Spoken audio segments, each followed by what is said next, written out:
প্রায় ৩০০ বছর পুরনো ভগ্নপ্রায় এই প্রাসাদটি নিমক হারাম দেউরি নামে পরিচিত। মুর্শিদাবাদের অন্যতম ঐতিহাসিক জায়গাগুলির মধ্যে একটি। তবে এই প্রাসাদটি জাফরগঞ্জ প্রাসাদ নামেও বেশ পরিচিত। এখানেই সপরিবারে থাকতেন মীর জাফর। ঐতিহাসিক সূত্র মতে এই প্রাসাদটিতেই হত্যা করা হয়েছিল বাংলার শেষ স্বাধীন নবাব সিরাজউদ্দৌলাকে। বর্তমানে প্রাসাদটি আর নেই, রয়েছে শুধু এর প্রবেশদ্বার। এর ভগ্ন ইটের পাঁজরে লুকিয়ে আছে চরম বিশ্বাসঘাতকতার ইতিহাস। বন্ধুরা, আমি আকরাম হোসেন রয়েছি আপনাদের সাথে। আজকের ভিডিওতে নিমক হারাম দেউরির ইতিহাস এবং সিরাজের হত্যার দিন ঠিক কী হয়েছিল এই প্রাসাদে তা আপনাদের সামনে তুলে ধরব। তাই ভিডিওটি অবশ্যই শেষ পর্যন্ত দেখুন। আর আপনাদের কাছে আমার অনুরোধ, ভিডিওটি ভালো লাগলে অবশ্যই শেয়ার ও লাইক করে দিন। নসিপুর রাজবাড়ি যাওয়ার পথে ভাগীরথী নদের তীরে ৩০০ বছর পুরনো ভগ্নপ্রায় এই প্রাসাদটি দেখতে পাওয়া যায়। ইতিহাসের পাতাগুলোতে জানা যায় এই প্রাসাদটি নির্মাণ করেছিলেন মুর্শিদাবাদের নবাব আলীবর্দী খান তার প্রিয় বোন শাহ খানমের জন্যে। এই বোনের সাথেই বিয়ে হয়েছিল মীর জাফরের। তবে মীর জাফর যখন বাংলার নবাব হন তখন তিনি হিরাঝিল প্রাসাদে চলে আসেন।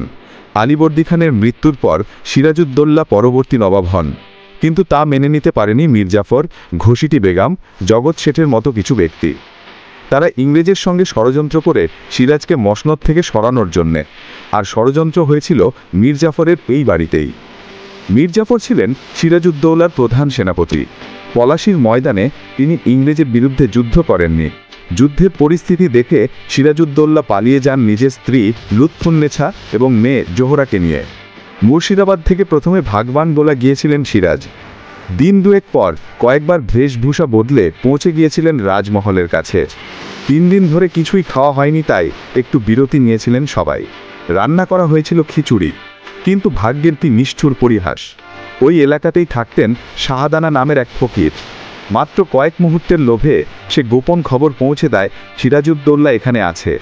এ যেন আকাশে চাঁদ হাতে পেয়ে গেল মীর জাফরের মিত্ররা। দিনরাত এক করে যার খোঁজ চলেছে গোটা বাংলায়, সেই সিরাজ এত কাছে রয়েছেন। খবর পেয়ে গেলেন মীর জাফরের জামাই মীর কাসিম। সশস্ত্র সেনাদল নিয়ে নদী পার হয়ে ঘিরে ফেললেন গোটা এলাকা। বন্দি সিরাজকে ২রা জুলাই ১৭৫৭ সালে নিয়ে আসা হলো মুর্শিদাবাদে। রবার্ট ক্লাইভ তখন সেখানেই ছিলেন। জাফরগঞ্জের এই প্রাসাদে পদচ্যুত নবাবকে মধ্যরাতে হাজির করা হলো মীর জাফরের সামনে। মীর জাফরের সামনে দাঁড়িয়ে কাঁপতে কাঁপতে প্রাণ ভিক্ষা করেছিলেন সিরাজউদ্দৌলা। এই সময় সেপাইরা মহলের অন্যদিকে নিয়ে যায় সিরাজকে। ওদিকে মীর জাফর তার পর্ষদদের সঙ্গে আলোচনায় বসলেন সিরাজউদ্দৌলার সঙ্গে কি করা উচিত তা নিয়ে। তাদের কাছে ৩টি পথ খোলা ছিল। ১, হয় তাকে মুর্শিদাবাদেই বন্দি করে রাখা হোক।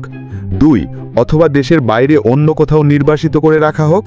৩, তৃতীয় বিকল্প ছিল প্রাণদণ্ড।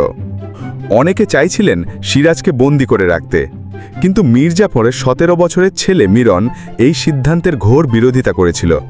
মীর জাফরের নিজস্ব কোনো মতামত ছিল না। মীর জাফর যেহেতু কোনো স্পষ্ট মত দেননি সিরাজউদ্দৌলাকে নিয়ে, তাই মিরন সেটাকেই বাবার সম্মতি বলে ধরে নিয়েছিল। মীর জাফর অনেক রাতে দরবার শেষ করে শয়নকক্ষে চলে যান। মিরন তার সঙ্গী মুহাম্মদী বেগকে দায়িত্ব দিল সিরাজউদ্দৌলাকে হত্যার। মুহাম্মদী বেগের আরেক নাম ছিল লাল মোহাম্মদ, এবং সিরাজ তার অত্যন্ত প্রিয় ছিল। মিরন তার সঙ্গীদের নিয়ে সিরাজউদ্দৌলার কাছে গেল। তখনই সিরাজ বুঝে গিয়েছিলেন এরপর কি হতে চলেছে। তিনি আবেদন করলেন মেরে ফেলার আগে তাকে যেন গোসল করে নামাজ পড়ার অনুমতি দেওয়া হয়। নিজেদের কাজ তাড়াতাড়ি শেষ করার তাগিদে খুনিরা সিরাজের মাথায় এক ঘড়া পানি ঢেলে দেয়। তিনি তখন বুঝলেন তাকে ঠিকমতো গোসল করতে দেওয়া হবে না। তখন তিনি খাবার জন্য এক পানি দিতে বললেন। ঠিক তখনই মুহাম্মদী বেগ ছুরি নিয়ে সিরাজের ওপর প্রথম আঘাতটি হানলেন। ছুরি দিয়ে আঘাত করার সাথে সাথেই বাকিরা তরবারি দিয়ে হামলা চালালো সিরাজের ওপর। কয়েক মিনিটের মধ্যে তাদের কাজ শেষ। মাথা ঝুঁকে পড়ল, মাটিতে লুটিয়ে গেলেন সিরাজ। তখন সিরাজউদ্দৌলার বয়স ছিল মাত্র ২৫ বছর। সেদিন সারা রাত সিরাজউদ্দৌলার মৃতদেহ এই প্রাসাদেই পড়েছিল। এরপর নিয়তির কি পরিহাসে কিছুদিন পর মীর জাফরকেও ছাঁটাই হতে হয়েছিল এই প্রাসাদ থেকেই। নবাব হয়েও বেশি দিন টিকতে পারেননি তিনি। ইংরেজের গাধা হয়ে গিয়েছিলেন তিনি। যুগ যুগ ধরে এলাকায় এই প্রাসাদটি নিমক হারামের প্রতীক হয়ে রয়ে গেছে, আর মীর জাফরের নামটি একটি গালিতে পরিণত হয়েছে।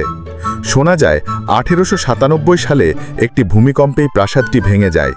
যেন নিয়তিই চায়নি এই বিশ্বাসঘাতকের চিহ্ন বাংলা মাটিতে থাকুক।